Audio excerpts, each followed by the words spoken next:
Olá, amigos, sejam bem-vindos novamente aqui no nosso programa Expressão Universitária da URI Erechim. Nós reservamos um espaço no programa de hoje para falar também sobre o conflito Rússia e Ucrânia.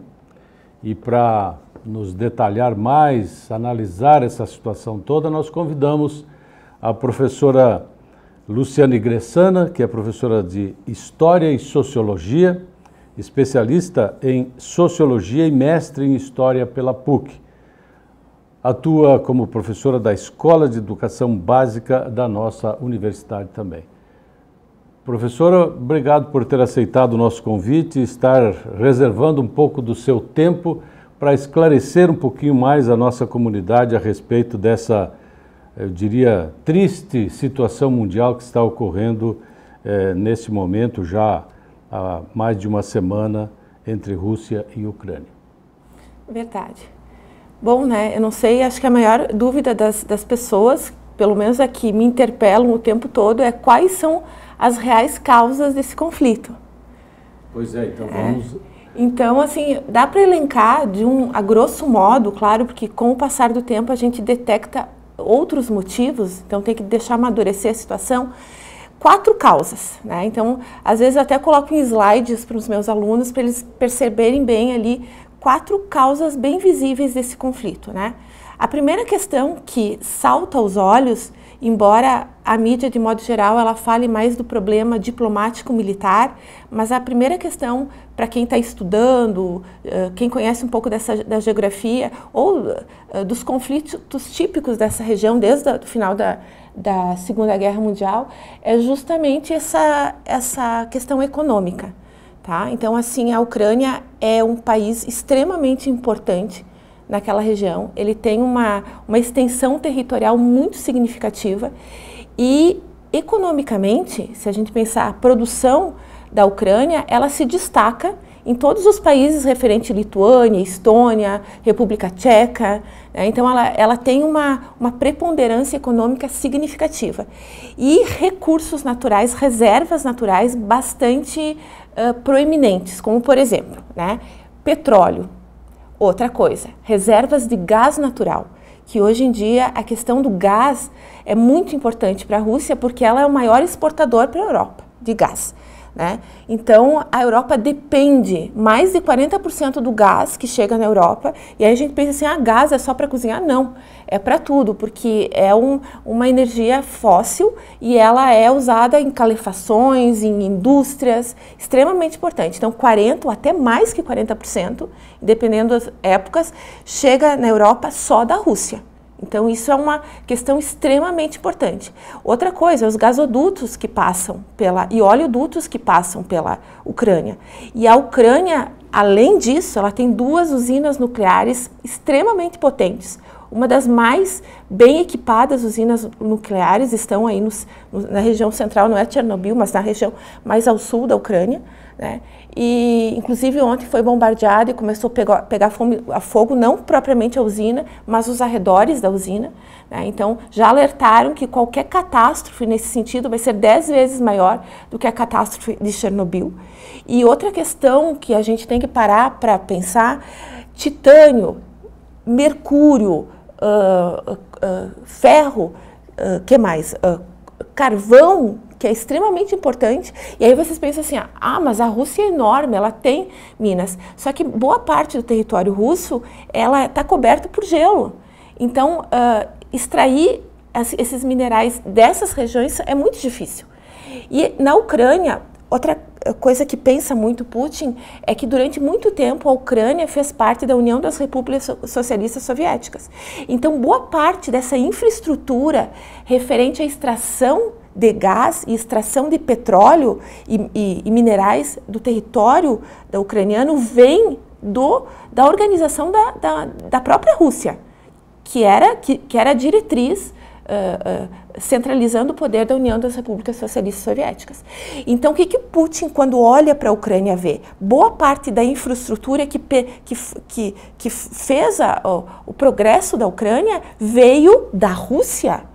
Então, é como se a Ucrânia fosse um potentado da Rússia, fosse uma parte... dissidente da Rússia. Exatamente, né? E uma das coisas que mais chocou, talvez, o governo russo foi o fato da Ucrânia, a partir de 2013, 2014, principalmente de 2014, quando a Rússia ocupa e tira mais ou menos da área de influência a Crimeia. Tá? Então, uma das coisas fundamentais a partir de 2013, 2014, é que a Ucrânia se volta para a Europa. Né? E fica ali tentando, que nem a Eslovênia e a República Tcheca, pegar uma cadeira na OTAN. E isso é um terror para a Rússia, porque assim a linha de fronteira da Rússia vai ficar diretamente ligada à OTAN. E é isso que a Rússia não quer. Aliás, nem a OTAN parece que quer isso, né? Então, essa situação já demanda ali de um equilíbrio de forças extremamente delicado, que faz tanto mal para a Rússia, quanto parece que economicamente para o mundo ocidental, essa linha de fronteira direta entre Rússia e Estados Unidos, ou seja, né, antiga União Soviética e OTAN, ela é extremamente nociva, porque daí ela desencadeia sim um processo de polarização de novo no mundo, e quando um mundo globalizado, que a economia circula por todas as regiões, agora ela vai bater numa parede, né? Numa antiga cortina que se falava de fumaça, de cortina de ferro, que existia separando a União Soviética dos Estados Unidos. Isso não é bom para nenhuma das partes. E como é que fica a Rússia diante de toda essa situação, já que o mundo todo está se mobilizando, com exceção de China, Belarus, são as poucas aliados, exceções, né? Os aliados, isso. Mas o restante dos países, as grandes potências estão se colocando a par da Ucrânia contra a Rússia. Então, isso pode gerar um conflito realmente mundial. Na verdade, essa situação de conflito, às vezes as pessoas dizem assim, mas tem guerra no Iêmen, tem guerra na Síria.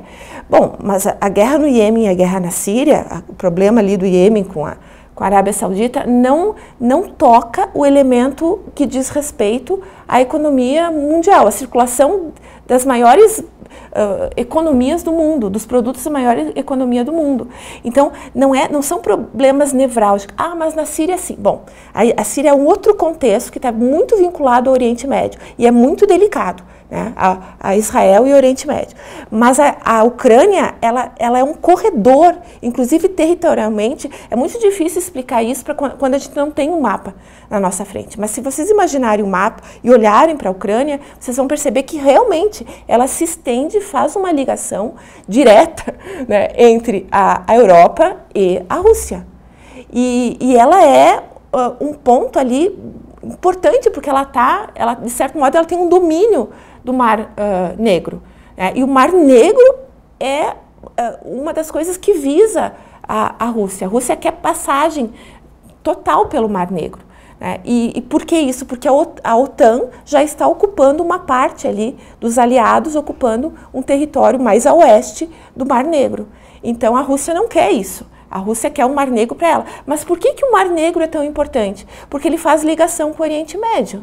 Então, essa ligação com o Oriente Médio, olha só, o Mar Negro está aí no meio de uma região que fica entre a Europa, Ocidente, Oriente Médio, uma região extremamente rica em petróleo e gás e óleos também, né? E a região da Ásia e da Rússia, que também é. Então, é um ponto muito importante para a Rússia e muito importante para a Europa e para a OTAN também. Professora, depois a gente pode voltar ao assunto também de discutir outras questões humanitárias, etc. Mas eu gostaria de, antes disso, destacar aqui, e está aí nós aqui no Brasil, vamos ter alguns respingos, já estamos tendo alguns respingos dessa situação toda. Que consequências nós podemos ter desse conflito? Bom, já estamos tendo, né, o barril do petróleo, claro que ele oscila o tempo todo nesse conflito, mas ele bateu lá o patamar de 120. Ontem, quando eu assisti mais ou menos o jornal de noite, ele estava 112, 111,8, então já aumentou, o petróleo provavelmente vai, e o petróleo, infelizmente, ainda move o mundo. né? Então, e o Brasil ele depende dessa cotação do petróleo. Então, nós também vamos sofrer as consequências, provavelmente, muito em breve, ou já estamos sofrendo as consequências. Outra questão são as questões dos commodities do Brasil, né?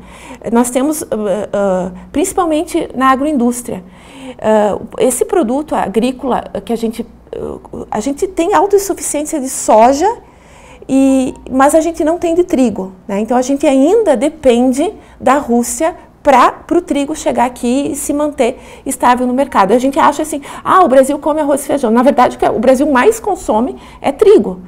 E o trigo, provavelmente, o preço do trigo já está cotando mais alto e provavelmente aí tem uma tendência de talvez faltar trigo aqui, a não ser que a gente peça ajuda talvez para a Argentina, né? Que é aqui mais perto. Que é aqui mais perto, né? Mas mesmo assim pode faltar, porque a Argentina também sofreu regiões de seca. Então, períodos aí de climáticos desfavoráveis para a agricultura. E outra questão que também é bastante, tem que tomar muito cuidado, é o equilíbrio da economia, dos investidores no Brasil. Então, a curto prazo, agora, nesse momento, provavelmente os investidores olhem para o Brasil de uma determinada maneira. Opa, o Brasil não tem guerra, vamos tirar o nosso investimento da região ali dos conflitos e vamos colocar no Brasil. Mas depois, né, se isso não se resolver logo, uma tendência é que toda a economia mundial comece a sofrer um pequeno declínio, que vai ser progressivo. E aí, quando isso acontece, não tem país que fique imune a essa questão econômica e esse declínio da economia. A senhora diria que a Rússia cansou de tentar conversar com a Ucrânia? Não, não acho que... Ou não houve realmente? Não, essa era a intenção, ou não houve diálogo, porque a intenção deles justamente era essa. A Angela Merkel, que era, né, a chanceler, primeiro-ministro da Alemanha, ela conseguia falar com Putin muito bem.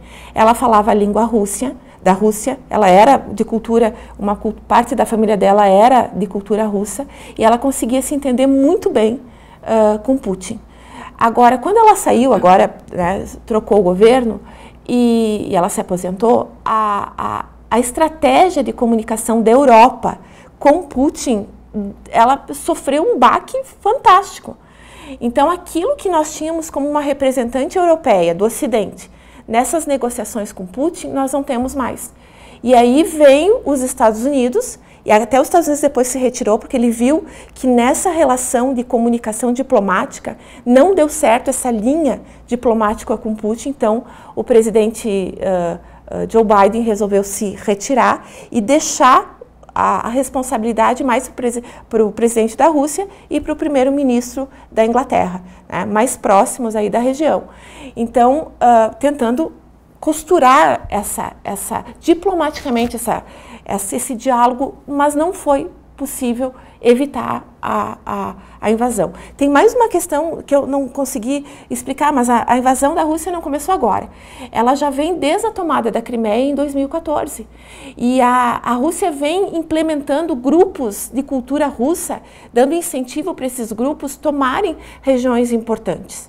Então, as regiões do extremo oeste, né, em torno aí de Luhansk, né, elas são que é uma região extremamente rica em minérios, elas são regiões já ocupadas pela Rússia. Tanto que a Rússia, uma semana atrás, resolveu, um pouco mais de uma semana atrás, aceitar que aquela região é independente, né, da Ucrânia. E aí a gente já percebeu que a invasão era iminente. E também outras regiões que ficam no porto, no porto mais ao sul da Ucrânia, que pegam os portos aí do Mar Negro. Essas regiões também já têm influência russa que vem da Crimeia. Tá? Ou seja, essa invasão da Rússia é uma invasão militar, porque ideologicamente e a população russa, de cultura russa, que é metade da população ucraniana, ela já vem se articulando para tomar levar para o lado russo essas regiões mais ricas. Tá? É uma coisa que eu me esqueci de falar. E por que, então, essa agressão, inclusive, contra pessoas que nada tem a ver com o pastel, digamos assim, com civis, crianças, idosos? Por que se chega a esse extremo, quer dizer, acabaram as negociações? Talvez não. Quer dizer, vamos negociar, diz o Putin, mas vamos continuar invadindo. Como é que se dá, afinal de contas? Vamos conversando enquanto a gente vai estar invadindo? É uma situação esdrúxula, para não dizer outra coisa, né? Parece fora da lógica, né? Totalmente irracional. É uma reação de alguém sem noção. Sim. Existe essa interpretação, né, como a gente tinha falado. Bem popular, né? Que é uma interpretação que provavelmente a falta de expressão do Putin, né, a falta de empatia, de não demonstrar nenhum tipo de emoção, mesmo em situações estressantes, indicam que ele tem uma tendência psicopata, né, ou sociopata. Mas além disso, o que a gente percebe é que nesse mundo da política e do confronto militar existe sim uma questão bem importante, que é a exibição de força.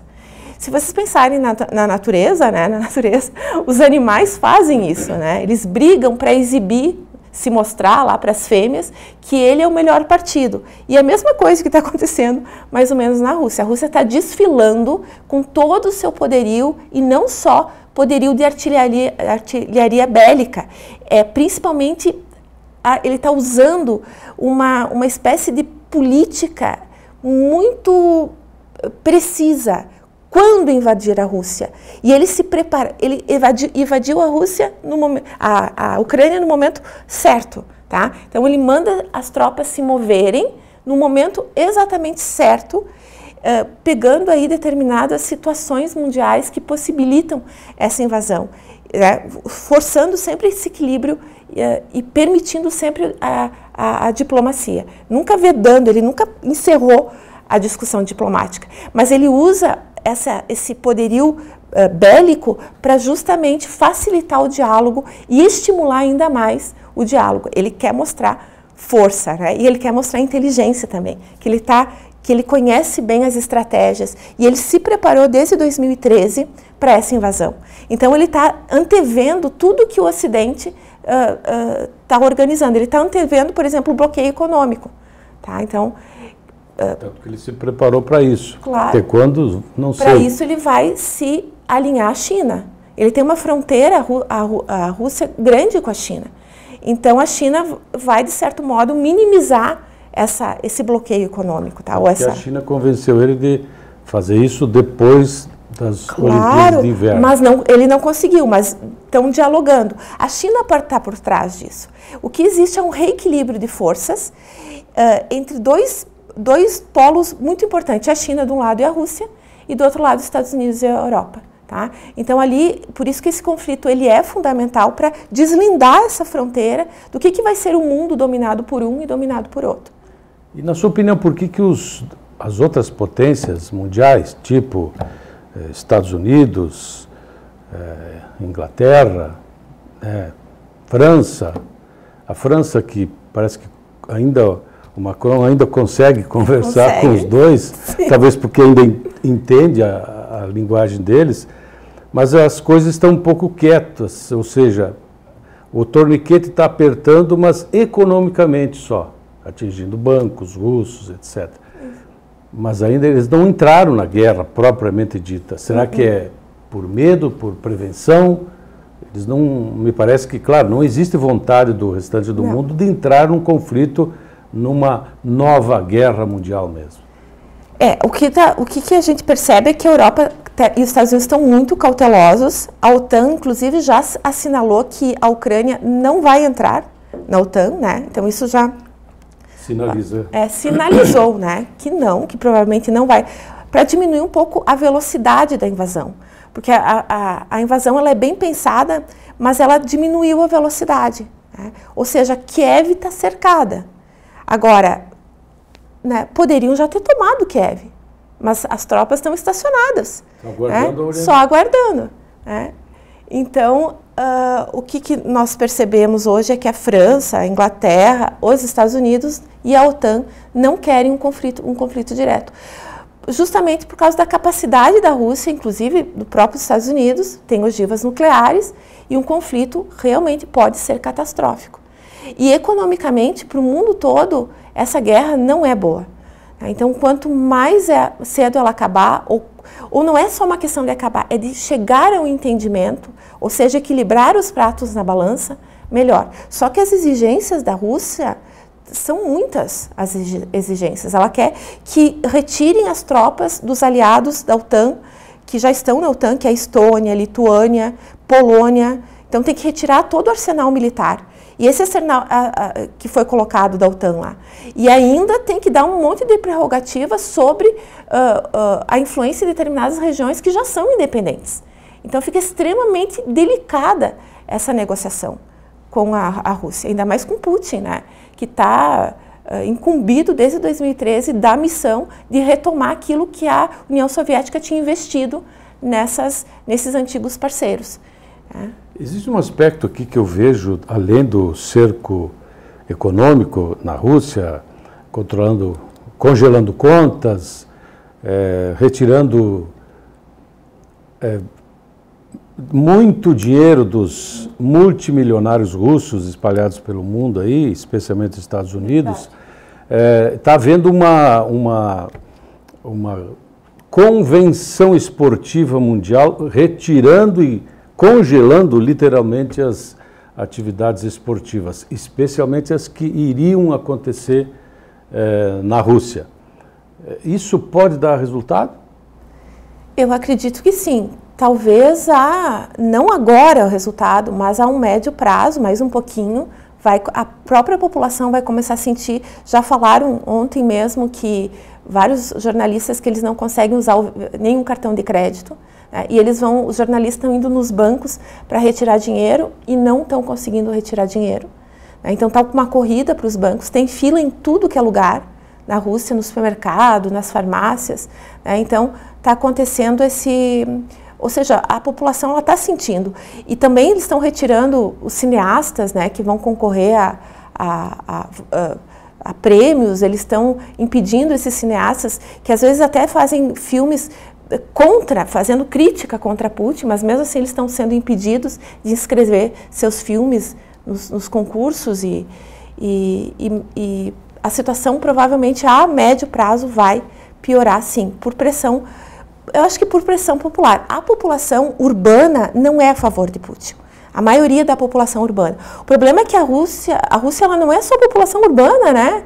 A maior parte vive no interior e a maior parte não tem acesso às informações. Então, Putin ganha muito aliados ali.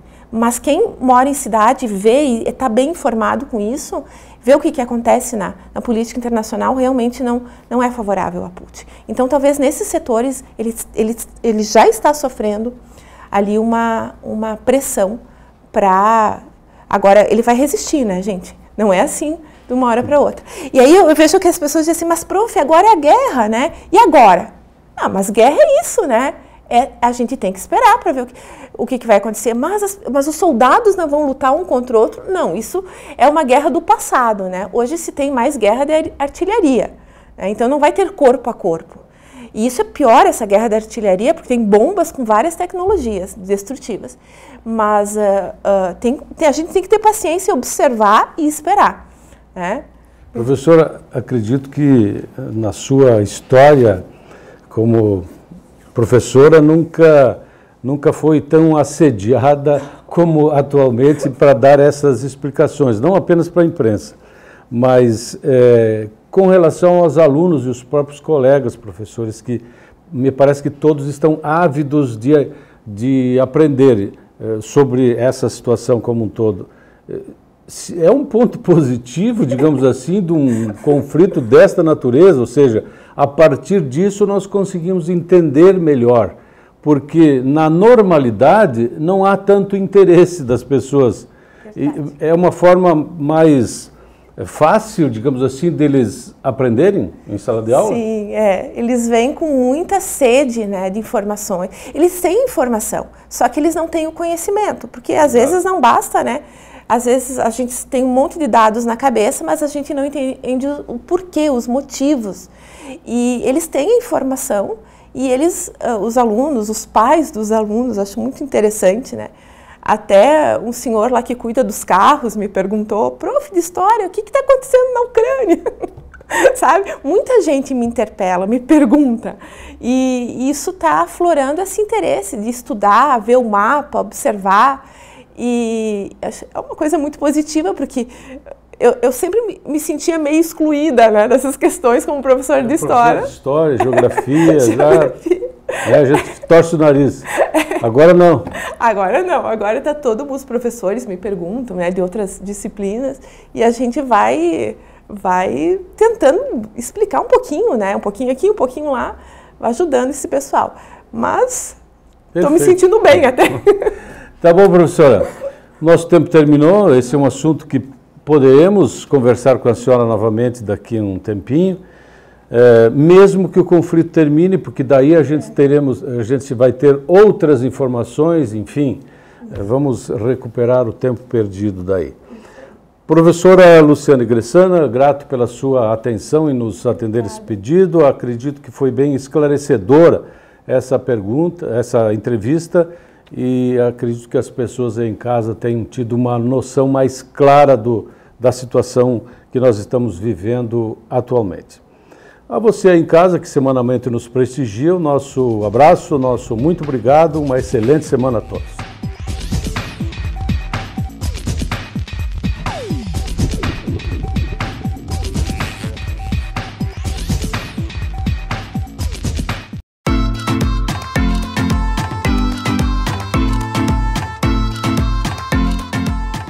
Bem-vindo aos destinos do Norte Gaúcho. O Norte Gaúcho é uma região rica em biodiversidade natural. Venha entrar em contato com uma linda natureza e cenários únicos de belos parques e reservas naturais. Atividades com muita adrenalina e aventura. É de tirar o fôlego. Conheça os mais lindos lugares do Norte Gaúcho. Aqui você vai encontrar muita hospitalidade, segurança e comodidade. Oferecemos a você tudo e muito mais.